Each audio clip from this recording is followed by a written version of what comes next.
इस देश का भ्रमण करने के साथ साथ मैंने देखा कि सभी जगह पूजा पद्धति की मैं आपके बारे में जानकार करूँ कि हर आदमी पूजा करता है और उसकी पूरा ज्ञान नहीं होने के कारण इसकी पद्धति क्या है पूजा करने की। कि हमारे से अनुरोध है आपसे, आप इस क्षेत्र के योग आध्यात्मिक गुरु, आपसे निवेदन है कि आप हमको इससे अवगत कराएं। महाराज जी, हम जब बाजार में मटका भी खरीदने जाते हैं तो बड़ा सोच समझ करके लाते हैं, बजा करके लाते हैं और पूरा ज्ञान हम उस मटके पर लगा देते हैं। यानी जो भी वस्तु हम खरीद करके लाते हैं उसके बारे में पूरी सावधानी बरतते हैं कि कहीं गलत तो नहीं आ गई।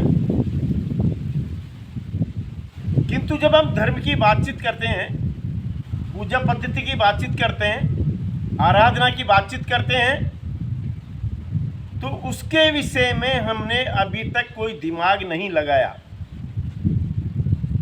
कोई मस्तिष्क से कोई बात नहीं कि हमने जो हमें किताबों से पढ़ लिया या जो हमें हमारे पंडितों ने बता दिया उसके आधार पर हम लोग हमारी पूजा अर्चना को करते हैं।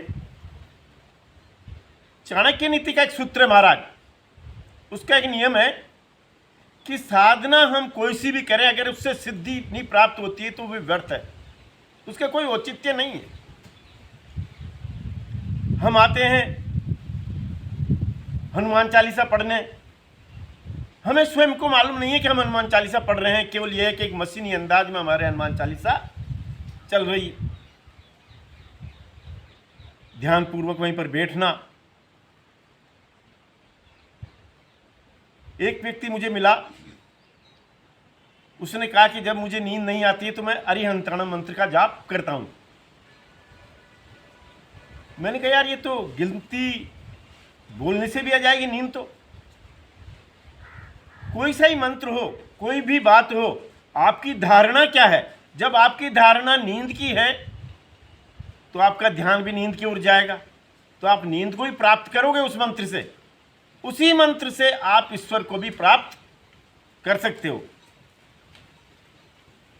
पहले आपको स्वयं को अपनी धारणा को प्रबल करना होगा। हम जब ध्यान पर बैठते हैं महाराज, तो मैं अन्य किसी भी उसका विरोध नहीं करता हूं। ईश्वर को प्राप्त करने के, ईश्वर को जप करने के, ईश्वर की आराधना करने के 1000 करोड़ तरीके हो सकते हैं, इससे भी अधिक तरीके हो सकते हैं। इस ब्रह्मांड में न जाने कितनी पृथ्वियां, उस पर न जाने किस किस तरह के ईश्वर को भजन करने के, ईश्वर को प्राप्त करने के तरीके होंगे। लेकिन तरीका कोई सा भी हो, उस तरीके से हमें जांचना भी चाहिए कि इससे हमें क्या प्राप्त हो रहा है। जैसे कि हम जब ध्यान पर बैठते हैं तो महाराज ये साधारण सी बातचीत है कि हम ध्यान की जब एकाग्रता को प्राप्त हो जाते हैं, प्राप्त होने लगते हैं, तो हम किसी की भी गर्दन पर, जो हमारे से आगे चल रहा है, उसकी गर्दन पर अगर नजर डालेंगे तो वो पीछे मुड़ के देखने लग जाएगा। और अगर हमारी ध्यान की एकाग्रता और भी अधिक है तो फिर हमारे विचारों को भी हम उसके अंदर स्थापित, उसके मस्तिष्क में स्थापित कर सकते हैं। आप भी जो भी मंत्र का जाप करते हो, मंत्र का अर्थ भी यही होता है कि जो मन के तंत्र को, मन के विज्ञान को जो विकसित कर दे, उसे मंत्र कहते हैं। तो पूजा पद्धति तो कोई सी भी हो सकती है महाराज, उसमें ठहराव होना चाहिए और ईश्वर के प्रति लगन होना चाहिए, तभी उससे कुछ प्राप्त हो सकता है। हम सत्यनारायण जी की कथा बचाते हैं और दिन भर झूठ बोलते हैं, तो सत्यनारायण जी की कथा का औचित्य क्या है? फिर हम लोग जो भी पूजा पद्धति में आते हैं, जल्दी जल्दी आकर के जल्दी जल्दी चले जाते हैं। वहीं पर उसी मंदिर में ध्यान पर बैठना चाहिए, उसकी एकाग्रता को प्राप्त करना चाहिए। जो भी आप विधि जानते हैं वही विधि सफल है, केवल उस विधि में आपको समय देना होगा। जो भी आप विधि जानते हैं, जिससे भी आपने अपने गुरु से प्राप्त की हो, जो भी मंत्र आपने अपने गुरु से प्राप्त किया हो। हम किसी भी मंदिर में, मस्जिद में, कहीं पर भी ध्यान की एकाग्रता को प्राप्त कर सकते हैं। बाकी फिर अपने अपने आराध्य, अपने अपने इष्ट देव वो परमपिता परमेश्वर तो एक ही है। उसके जप करने के, उसको प्राप्त करने के तरीके अलग अलग हो सकते हैं।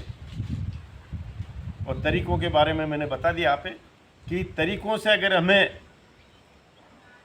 सिद्धि नहीं मिलती है, किसी भी तरह की जांचने का वो नहीं मिलता है, तो फिर वो तरीका फेल है भाई, उसका कोई औचित्य नहीं।